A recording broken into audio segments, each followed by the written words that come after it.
जब ईरान की ये मिसाइल फायर की जाती है तो तस्वीरें ऐसी होती हैं।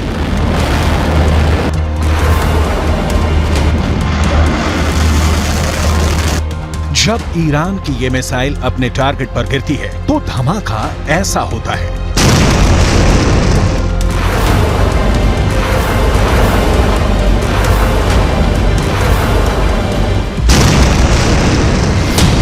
अब यही मिसाइल रूस पहुंचने वाली है और समझ लीजिए कि इस मिसाइल को लेकर बात पक्की हो गई है। ये है ईरान की फतेह 110 मिसाइल। अमेरिका इसकी दहशत जानता है, इजराइल इसका खौफ समझता है और अब इसी मिसाइल के जरिए पुतिन यूक्रेन को डराना चाहते हैं।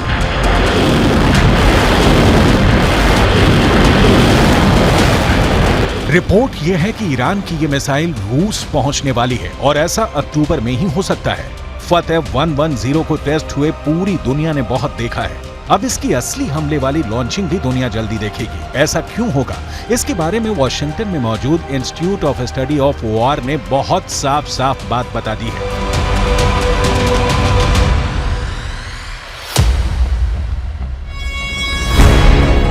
अठारह अक्टूबर को ईरान पर संयुक्त राष्ट्र की तरफ से लगी मिसाइल और ड्रोन बेचने की पाबंदी खत्म हो रही है और उसके बाद ईरान अपनी मिसाइल और ड्रोन खुल्लम खुल्ला बेच पाएगा। अब सवाल है कि आखिर ये कैसे तय हुआ कि ये मिसाइल रूस खरीदेगा? तो जवाब है कि 19 सितंबर को रूस के रक्षा मंत्री सर्गेई शोइगु ने ईरान का दौरा किया था। ये दौरा बहुत सीक्रेट रखा गया। हालांकि जो तस्वीर सामने आई उसमें यह साफ हो गया कि सर्गेई शोइगु ईरान की मिसाइल देखने तेहरान आए। ईरान ने उनके सामने अपने एक एक हथियार की डिटेल रखी। इसमें ड्रोन भी थे और बैलिस्टिक मिसाइल भी, ठीक वैसे ही हथियार जो रूस को यूक्रेन में लड़ने के लिए चाहिए। ईरान के एरोस्पेस फोर्स के commander brigadier general Amir Ali Hajizadeh साथ साथ थे और वो बता रहे थे कि रूस को क्या क्या लेना चाहिए, किस हथियार से उनकी जरूरत पूरी हो सकती है। इसमें सबसे खास रही फतेह 110 मिसाइल। सर्गेई शोइगु ने इस मिसाइल को बहुत गौर से देखा। उन्हें बताया गया कि ये कितनी खतरनाक और सटीक मिसाइल है और ऐसे ही हथियार से रूस ज़ेलेंस्की के बड़े बड़े अड्डों को मिट्टी में मिला सकता है। सर्गेई शोइगु इस मिसाइल को देखकर काफी खुश हुए। Нацелены на реализацию всего комплекса запланированных мероприятий, несмотря на противодействие со стороны Соединенных Штатов Америки и западных союзников.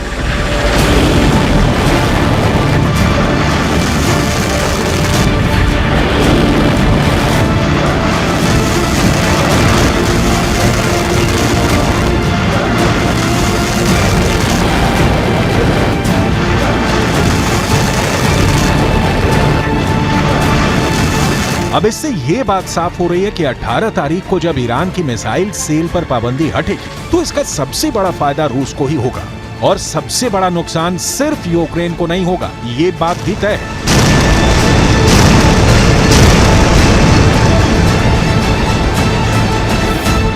फतेह 110 मिसाइल को लेकर डर इतना ज्यादा क्यों है?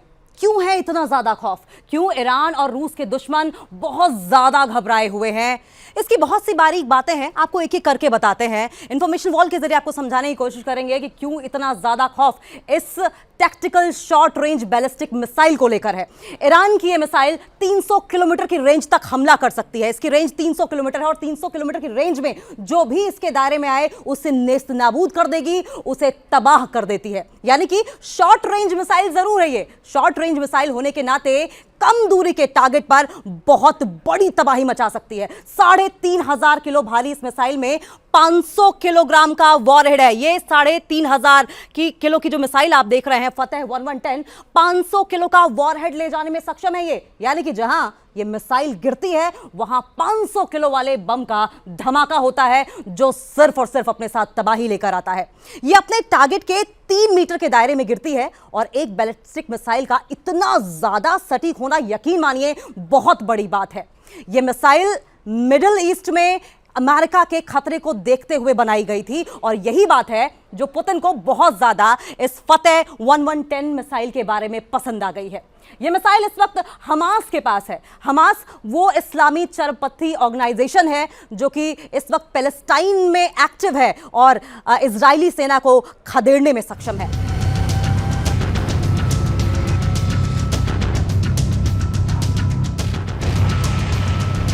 फतेह 110 वाकई बहुत खतरनाक मिसाइल है। इस मिसाइल के नए वर्जन फतेह 313 इससे पहले अपना प्रैक्टिकल दिखा चुकी है।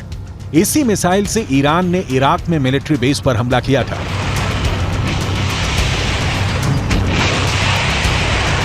ये वही मिसाइल है जिससे ईरान ने जनरल कासिम सुलेमानी की हत्या का बदला लिया था। फतेह 313 की रेंज फतेह 110 से ज्यादा है। यही वजह है कि ईरान ने इराक में अमेरिका के मिलिट्री बेस पर यह मिसाइल दागी थी। इस मिसाइल के धमाकों ने 100 से ज्यादा अमेरिकी फौजियों को ज़हनी रूप से बड़ी चोट पहुंचाई थी, जिसे ट्रॉमेटिक ब्रेन इंजरी भी कहते हैं। हमले के बारे में तफसील से जानने के लिए पहले देखिए यह मिसाइल क्यों खबरों में है। अमेरिका से लेकर यूरोप तक मीडिया इसी मिसाइल की बात कर रहा है।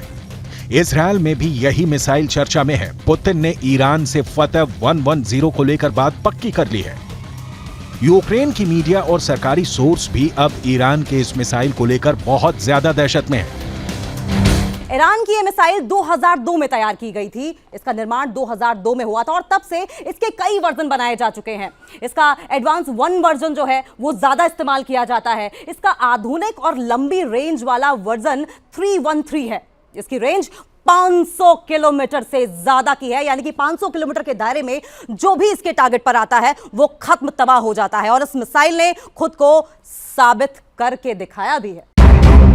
यूक्रेन और इजरायल की इंटेलिजेंस रिपोर्ट दावा कर रही है कि रूस को फतेह 110 के साथ जुल्फिकार बैलिस्टिक मिसाइल भी मिल सकती है। इन दोनों की रेंज 300 किलोमीटर से ज्यादा है। जब से ये बात ईरान के दुश्मनों को पता चली है वो घबराए हुए हैं। जब से ये बात ज़ेलेंस्की को पता चली है वो बहुत दहशत में है। अब उनकी एक ही डिमांड है कि किसी भी तरह यूक्रेन की फौज को ऐसे एयर डिफेंस सिस्टम से लैस किया जाए जो ईरान से मिलने वाली ड्रोन और मिसाइल को काउंटर कर सके।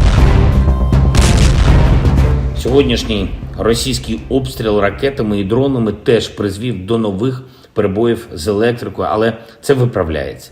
Відновлювальні роботи тривають. Така форма терору не дасть Росії нічого навіть зараз, коли ми ще не маємо достатньої кількості систем ППО. ज़ेलेंस्की को यह बात पता चल गई है कि फतेह 110 मिसाइल को रोकना बहुत मुश्किल है और इसमें अमेरिका भी पूरी तरह फेल साबित रहा है।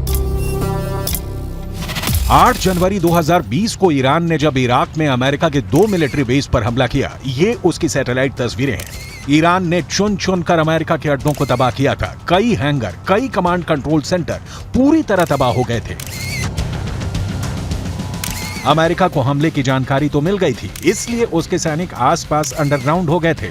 लेकिन अमेरिका के एयर डिफेंस सिस्टम ईरान की फतेह 110 मिसाइल को रोकने में नाकाम रहे थे। ईरान ने ऐसी करीब 20 मिसाइलें दागी थी। ये जहां गिरी वहां ऐसे ऐसे गड्ढे बने और 100 से ज्यादा अमेरिकी सैनिकों को धमाकों से गहरा सदमा पहुंचा था। ऐसी ही मिसाइल पावर से पुतिन लैस होना चाहते हैं ताकि वो ज़ेलेंस्की को वो वाला सबक सिखाएं जो ईरान ने अमेरिका को सिखाया था। ये ना सिर्फ ज़ेलेंस्की के लिए खतरा है बल्कि पश्चिम एशिया में ईरान और रूस का एक नया तालमेल तैयार कर रहे हैं, जिसका नुकसान इजरायल और अमेरिका दोनों को होगा। Высокая динамика встреч подтверждает общий настрой на дальнейшее укрепление стратегического партнерства в оборонной сфере и военном сотрудничестве. Зона давления на Россию и Иран показывает свою бесперспективность. अब ईरान के तेवर समझने हैं तो आप 2 तस्वीरों को बहुत गौर से देखिएगा। ईरान ने पहले 19 सितंबर को रूस के रक्षा मंत्री सर्गेई शोइगु को फतेह 110 मिसाइल दिखाई और फिर 22 सितंबर को यही मिसाइल अपने बहुत ही खास परेड में दुनिया को भी दिखाई। ये काले रंग वाली मिसाइल फतेह 110 को दिखाने का मकसद है कि ईरान और रूस के दुश्मन काबू में रहें। सवाल है कि रूस और ईरान साथ आए तो ज़ेलेंस्की क्या करेंगे? एयर डिफेंस तो ठीक है, लेकिन टक्कर तो बराबर की होनी चाहिए। इसलिए ज़ेलेंस्की के ऑपरेशन को भी बहुत गौर से समझिएगा। ज़ेलेंस्की को अब एटैकम्स मिसाइल मिलने जा रही है जो हाइमर जैसे लॉन्चर से दागी जाती है। इसकी रेंज 300 किलोमीटर होती है। अमेरिका से लेकर यूक्रेन तक तमाम मीडिया और देश की सरकारें अब इसी मिसाइल की बात कर रही हैं।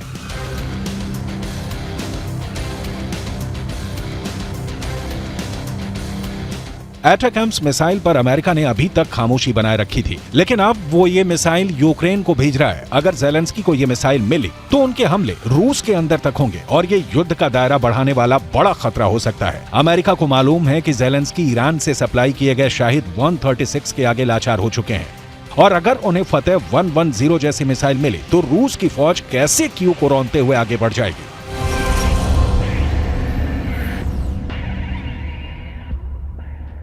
The most recent escalation, the United States strongly condemns Russia's missile strikes today, which continue to demonstrate Putin's brutality. As you know, President Biden and the G7 leaders met with President Zelensky last week, and President Biden also spoke with President Zelensky one-on-one the day before that G7 conversation. We are in daily touch with the Ukrainians across the administration, from the National Security Advisor to the Department of Defense and the Department of State. On Friday, we announced an additional $725 million in security package for Ukraine to provide critical needs for it to defend itself, continue to defend itself and bravely. इससे पहले Iran के शाहिद 136 ने बहुत बड़ी तबाही मचाई है। ये वाकई बहुत खतरनाक ड्रोन है जो अकेले हमला नहीं करता, बल्कि एक साथ कई ड्रोन लॉन्च किए जाते हैं। ये आत्मघाती ड्रोन है। इन्हें ईरान का कामिकाज़े ड्रोन भी कहा जाता है, जो यूक्रेन की पोजीशन पर अटैक कर रहे हैं। देखा जाए तो ईरान अब सीधे तौर पर नहीं तो एक अलग मोर्चे पर अमेरिका को सबक सिखाना चाहता है, और इसीलिए उसने अपनी ड्रोन वाली ताकत रूस को दी है। जब ड्रोन से अटैक होता है तो आसमान से तबाही बरसती है। ये इसका ओरिजिनल वीडियो है।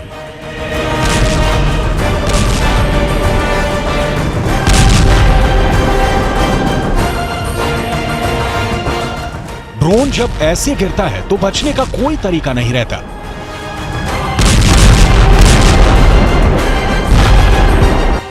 ये स्वार्म अटैक यानी एक साथ मधुमक्खियों की तरह हमला करते हैं। ये जहां टारगेट करते हैं वहीं हमला करते हैं। ऐसे ही हथियारों की सबसे बड़ी प्रयोगशाला बन चुका है यूक्रेन। ईरान ऐसे युद्ध में एक नई एंट्री है, और उसके ड्रोन ईरान की ड्रोन पावर को पूरी दुनिया में पहचान दिला चुके हैं।